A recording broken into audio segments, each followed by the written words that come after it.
በረዶ ነጭ። ከረጅም ጊዜ በፊት በተራሮች ከፍ ብሎ አንድ ትልቅ ቤተ መንግስት ይገኝ ነበር። እሱም በነጭ በረዶ የተሸፈነ ነው። ይህ ቦታም በጫካና በሚስጥር የተሸፈነ ነው። በዚያ አካባቢ በሚገኘው ቤተ መንግስት ውስጥም አንድ ንጉስና ንግስት ይኖሩ ነበረ። እነሱም በጣም ይዋደዳሉ። ንጉስና ንግስቲቱም በአካባቢው ሰዎች እጅግ ይወደዳሉ። ነገር ግን ሁል ጊዜ ንግስቲቱን አንድ የሚያስለቅሳት ጉዳይ ነበር። እሱም ልጅ አልነበራትም። ብዙ ጊዜዋንም ብቻዋን እየሆነች በማልቀስ ታሳልፍ ነበር።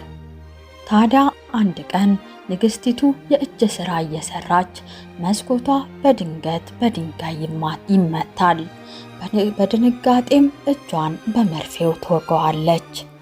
በሩን ከፍታ ወደ ውጪ ወጥታ ስትመለከትም ከእጇ ላይ ደሟ ጠብ ጠብ ይላል። ያንን አይታም አንድ ምኞት ትመኛለች። ልክ እንደዚህ በረዶ ነጭ የሆነች ልጅን እንድወልድ ፈልጋለሁ።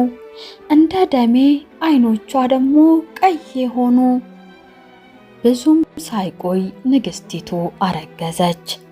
እሷና ባሏም ደስተኛ ሆኑ። ሁሉም ሰው የህፃኑን መምጣት ወይም መወለድ በጉጉት እየተጠባበቀ ነው። ንግስቲቱ የምትወልድበት ቀን እየተቃረበ ሲመጣ ንግስቲቱም መዳከም ጀመረች። በአንድ ብሩህ ቀን ጠዋትም ፀሐይ በደንብ አበራች። በረዶውም ቀለጠ። የበረዶ ጊዜም አበቃ። ክረምቱ አለፈ። የዚያን ቀንም ንግስቲቷ ሴት ልጅን በሰላም ተገላገለች። ታዲያ ልጅቷ ቆዳዋ ነጭ ልክ እንደ በረዶ፣ አይኗ ደግሞ ልክ እንደ ደም ቀይ ነበር። ለዚያም በረዶ ነጭ ብለው ሰየሟት። ነገር ግን ንግስቲቱ ቀን ከቀን ህመሟ እየባሰ ሄደ።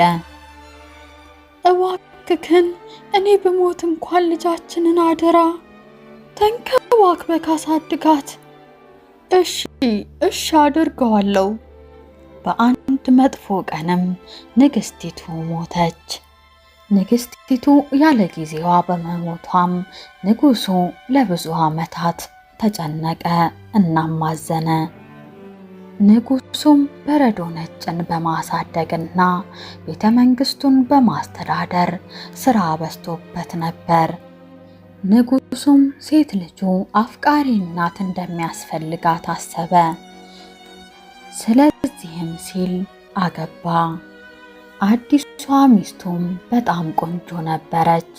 ነገር ግን ከዚያ በላይ ክፉና ጨካኝ ሴትም ነበረች።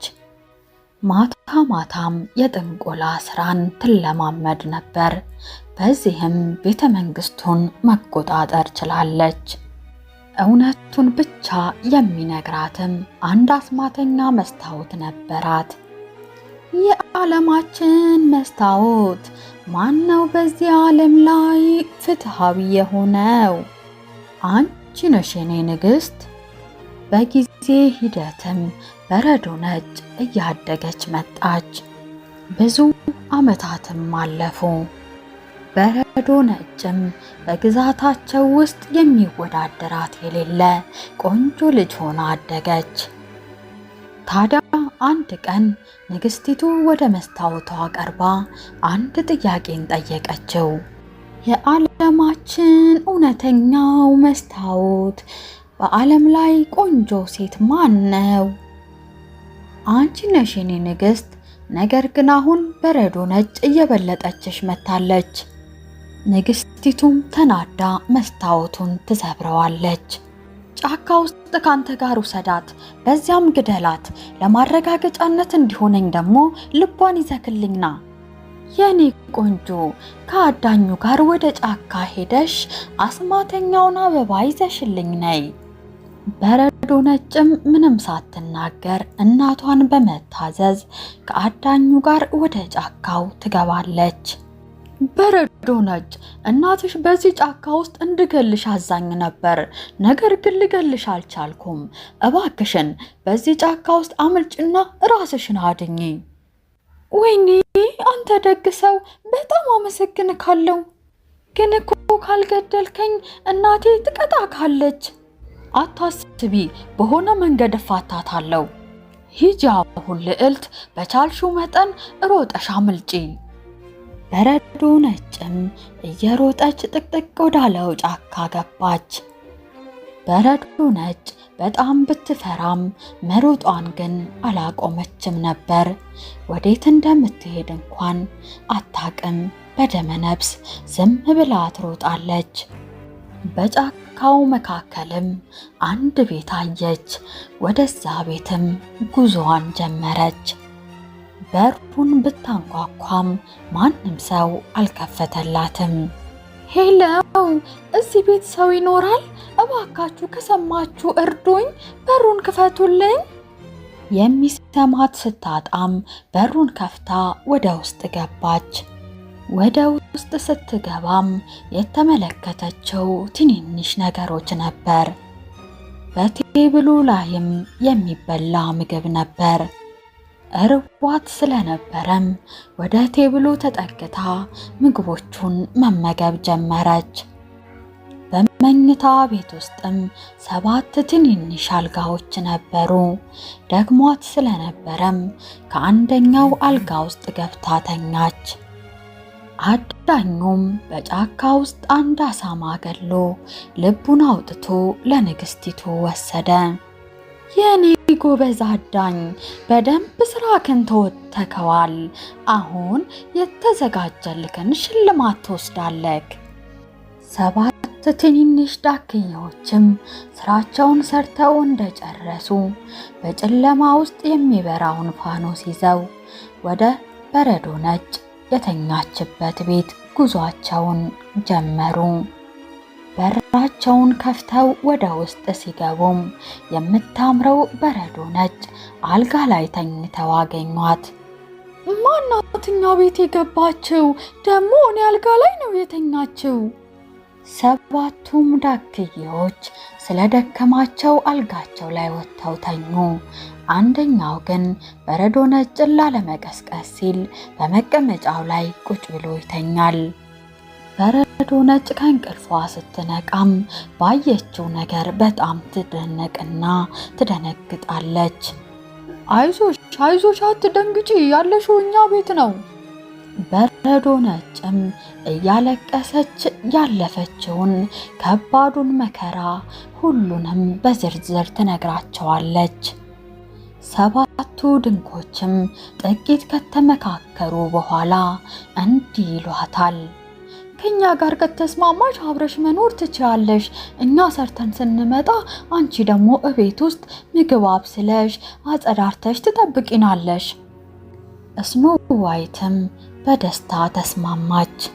እነሱ ወደ ስራ ሲሄዱ እሷም ጣፋጭ ምግብን ሰርታ ጠበቀቻቸው። ከስራ ሲመጡም አብረው ጣፋጩን ምግብ በደስታ በሉ። በጫካ ውስጥ ከሚገኙ እንስሳት ጋርም ጓደኛ ሆነች። አብራቸውም ጥሩ ጊዜን ታሳልፍ ነበር። ንግስቲቱም ወደ ተሰበረው መስታወት ተጠግታ አንድ ጥያቄን ጠየቀችው። የዓለማችን ንጹሕ እውነት ተናጋሪው መስታወት ከዓለማችን ቆንጆ ማን ነው? አንቺ ነሽ የኔ ንግስት። ነገር ግን ቆንጆዋ በረዶ ነጭ በ7ቱ ድክዬ ቤት ውስጥ የምትገኘው እሷ ትበልጥሻለች። አይሆንም፣ ያቺ ልዕልት አሁንም አለች በህይወት። ያንን አዳኝ በህይወት አልለቀውም።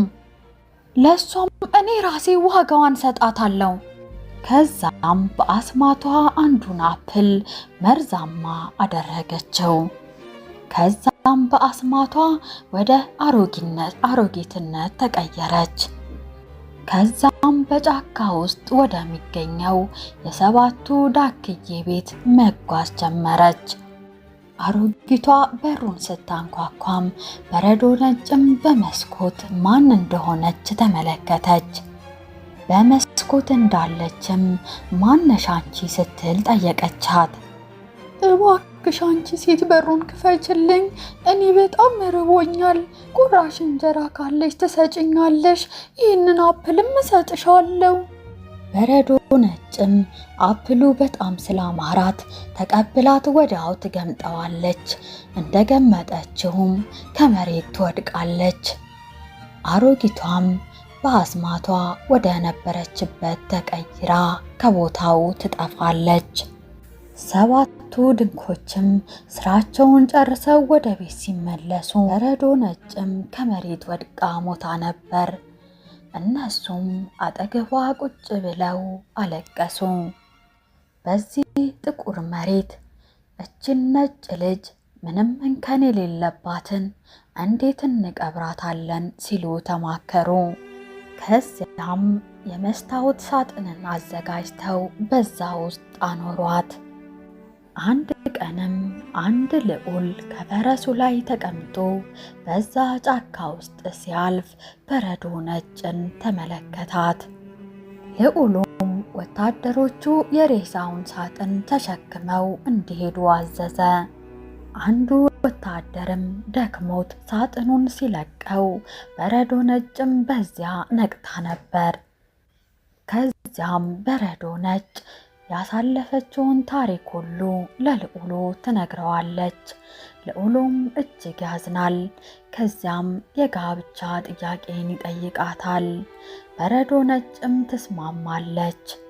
ልዑሉም ልዕልቲቱን በረዶ ነጭን ይዞ ወደ ቤተ መንግስቱ ሄዱ። አስማተኛዋ ሴትም የበረዶ ነጭ አባትን አስራ ብቻዋን ንግሥት ሆና እየገዛች ነበር። በረዶ ነጭና ልዑሉም ብዙ ወታደሮችን አስከትለው ወደ አስማተኛዋ ቤተ መንግስት ሄዱ። በዛም አስማተኛዋን ሴት አሰሯት። በረዶ ነጭም አባቷን ከታሰረበት ፈታቸው። ከዚህ ጊዜ በኋላም በረዶ ነጭና ልዑሉ ተጋብተው በደስታ ቀሪ ሕይወታቸውን መኖር ችለዋል።